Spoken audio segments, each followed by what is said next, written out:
Salut à tous, je vous propose un petit coup d'œil rapide à cette Casio G-Shock qu'auraient pas renié les frères Bogdanov à l'époque de Temps X, leur émission des années 80, où ils étaient habillés avec des costumes en feuilles d'aluminium. Un look vraiment très rétro-futuriste et science-fiction, avec cette boîte en résine et ce bracelet en résine gris pailleté. Ici, on a encore ce garde de bracelet blanc transparent. Et aussi ici ce cadran métallique gris avec cet effet soleillé, un effet sunburst qui se marie très bien avec la boîte ici.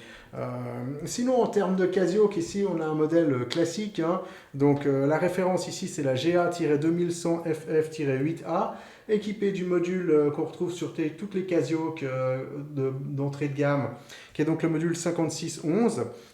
Aussi, comme toutes les Casio, elle est équipée du Carbon Core Guard. Ici, c'est le modèle large, hein, donc 45,4 mm de large, avec toujours son épaisseur contenue. Elle est assez fine, hein, avec ses 11,8 mm. Donc, toujours l'affichage ANA-Digi ici. La partie analogique constituée de heures, minutes et de cet affichage du jour de la semaine qu'on retrouve à 9 heures. Et la partie digitale qui est contenue dans ce petit affichage, une sorte de parallélépipède tronqué qui n'est pas toujours très facile à lire, hein.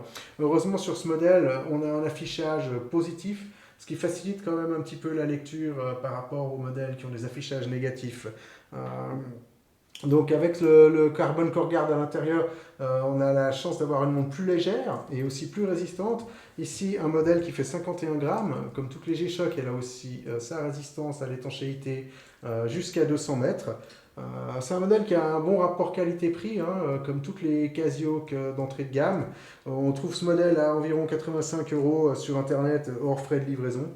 Par contre, on n'a pas de charge solaire sur ces modèles-là. Il va falloir mettre un petit peu plus d'argent si on veut des modèles avec la charge solaire. En termes de fonctionnalité digitale, ici, on va retrouver les mêmes fonctionnalités qu'on retrouve sur les Casio d'entrée de gamme, donc modèle large, c'est-à-dire heure calendrier. On a une fonction World Time avec 31 fuseaux horaires et 48 villes, un chrono, les 5 alarmes, le compte à rebours. Ici, on trouve encore une précision de plus ou moins 15 secondes par mois sur le module 5611. Et on a encore ce rétroéclairage ici qui est constitué d'une LED à éclairage blanc qui éclaire pas forcément le cadran d'une manière très, très homogène. Voilà, j'espère que cette revue vous a intéressé. Je vous dis à la prochaine pour une prochaine vidéo.